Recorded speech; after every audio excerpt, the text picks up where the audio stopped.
Take a look inside for a second and ask yourself about what makes you, you. What makes you different from everyone else?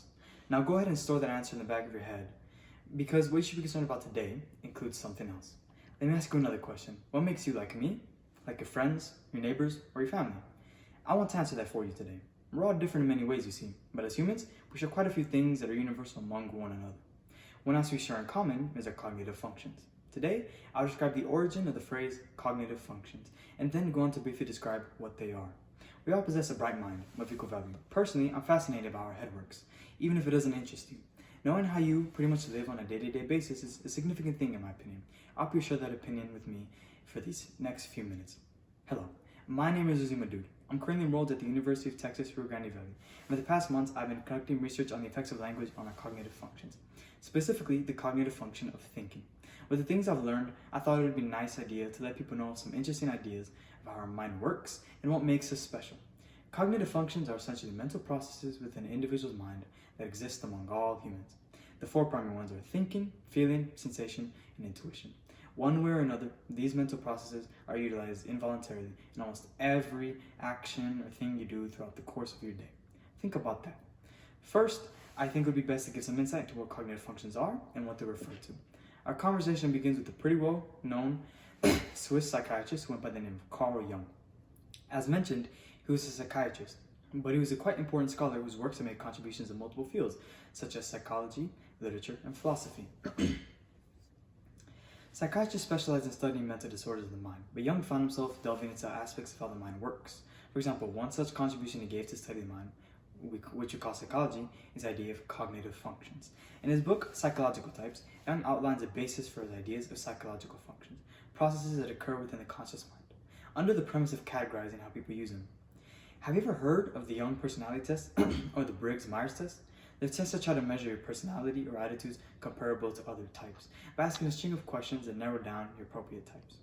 Both of these tests draw upon Jung's theories and research of our psychological functions. He initially defined 8 types of personalities in the book I mentioned. There are 4 primary cognitive functions or processes. These 4 are thinking, feeling, sensation, and intuition.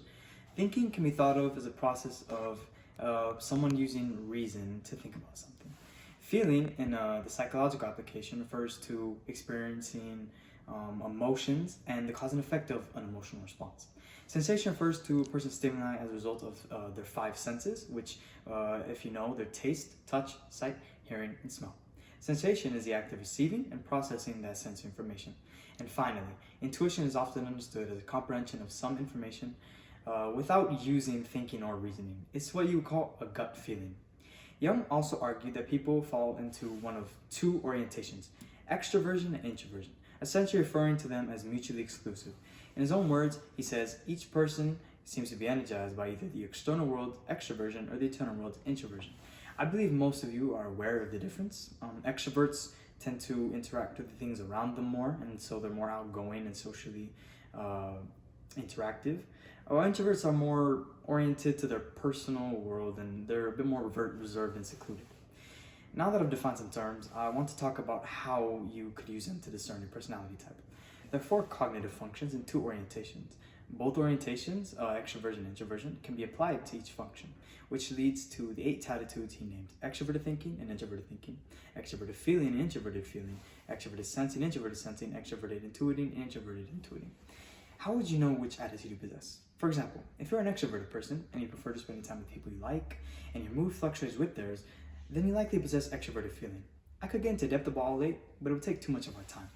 If you're wondering, can I have multiple attitudes that define me? Then yes you can. There's a school of thought that believes you possess 4 of the 8, which is based on whether or not you're introverted or extroverted. And then there's a school of thought that you can cross in between different types of attitudes, even from different orientations. As a disclaimer, the Carl Jung Briggs-Myers test is a popular and useful system, but there's a lot of evidence that suggests that it's somewhat outdated. A sizable amount of people, if not all of us, possess all 8 at varying levels. Furthermore, this brings an interesting conversation about what Jung did for psychology when creating the system, which explains why we may possess all 8. You see, by trying to create a measurement of how much we use certain functions in order to access our general personality, he ended up creating a framework of these mental processes and taught us how to define them. Jung measured how we use each of these cognitive functions to create distinct attitudes. But the thing is, he derived the cognitive functions from behaviors that he found humans to possess. The differences in our personalities, or the 8 attitudes, come from the frequency which we use different things we possess. Think of it like this: we have 2 hands, but some of us are right hand dominant. Or we still have a left hand, which you can train to become almost as good as a right hand. We use our right hand to do more tasks because it's natural to us. The same applies for left-handed people. Additionally, the same applies to an extent for humans and the mind. Because you and I, and everyone else, possess the ability to think, feel, and sense in his own intuition. And as I said earlier, we all use them almost every day in everything we do. Remember, in the beginning, when I asked you to think about what makes you different from people and what makes you the same, throughout this speech, hopefully I've given you a good enough answer for this one thing that makes you the same.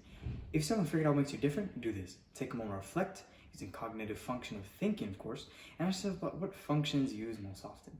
Perhaps even too much. And why are you not using enough? I guess if you wanted to, you could compare the mind to a sandwich. If you're not born like me, your sandwich will probably have bread, a source of protein, some healthy vegetables, and a sauce of cheese. Similarly, any person will use their 4 cognitive functions. But think about this: what type of bread do you want for your sandwich? Loaf bread, or a burger bun, wheat or white bread? For the meat, we'll use chicken, beef, turkey, or ham. Do you want lettuce, pickles, or tomatoes? Or if you're daring, will you choose both? What cheese would be best? American, Swiss, mozzarella? Would ketchup, mayo, or mustard work best? There's so many variations and combinations to choose from to make a sandwich.